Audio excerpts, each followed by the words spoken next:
cher Rav Mendel Azimov,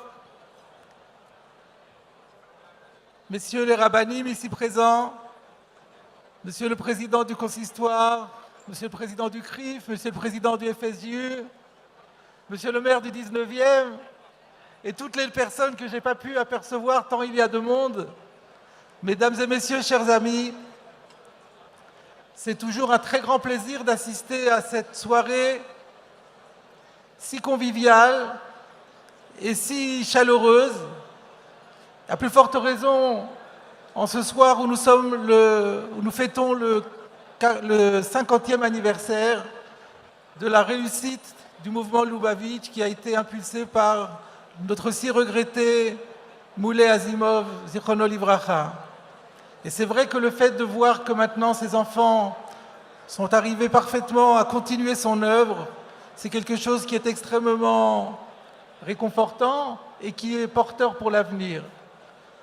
Je tiens toujours à remercier, et je pense qu'une des raisons de la bracha, de la réussite et de la réussite de la bracha du Rabbi Zichrono Livracha, c'est que la famille Azimov a toujours tenu à respecter ce souhait du Rabbi que leur travail communautaire se fasse en symbiose avec la communauté locale, en l'occurrence avec toutes les structures de la communauté, notamment la structure consistoriale. Et c'est vrai que nous sommes unis dans le même combat. J'ai entendu tout à l'heure les montants annoncés, 36 000 euros, 18 000 euros.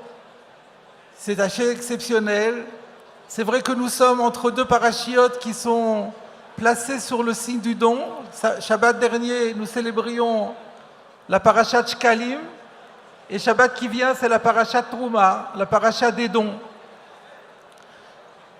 Dans la parashat que nous allons lire Shabbat prochain, il est question de la fabrication, de l'édification du Mishkan. Je voudrais m'arrêter sur un point, je ne serai pas long, qui me semble-t-il caractérise bien toute l'activité, l'action du mouvement Lubavitch. Il est question de la table de pain de proposition. Sur cette table, on mettait du pain, plusieurs pains qui étaient changés chaque semaine.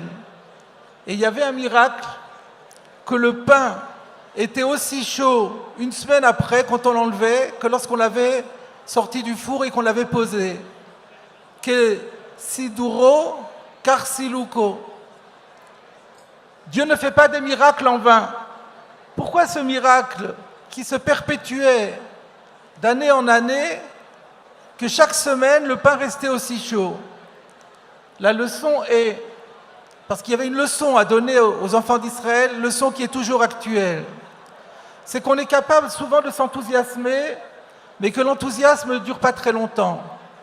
Ce qu'il faut essayer, c'est de faire en sorte que l'enthousiasme dure. Et là, la leçon était que lorsque le pain était posé sur une table empreinte de sainteté, elle conservait son enthousiasme, elle conservait sa chaleur communicative.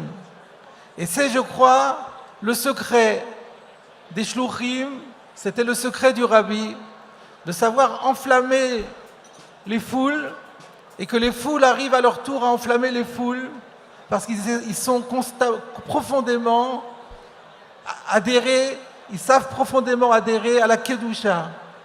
Donc ce que je souhaite, c'est que, comme ça a été dit par Rav Mendel tout à l'heure, le mouvement continue à développer, à faire en sorte que tous les béné Israël qui se trouvent dans ce pays se rapprochent toujours davantage de la Torah et qu'il n'y en ait plus un seul qui soit absent du groupe et que pour cette alia interne que notre président appelle de ses voeux, eh bien effectivement cette alia interne ou intérieure se développe de manière inimaginable, comme l'avait dit le Rébi, le Malam Ina Meshua, et de manière à faire hâter la venue du Mashiach. Amen.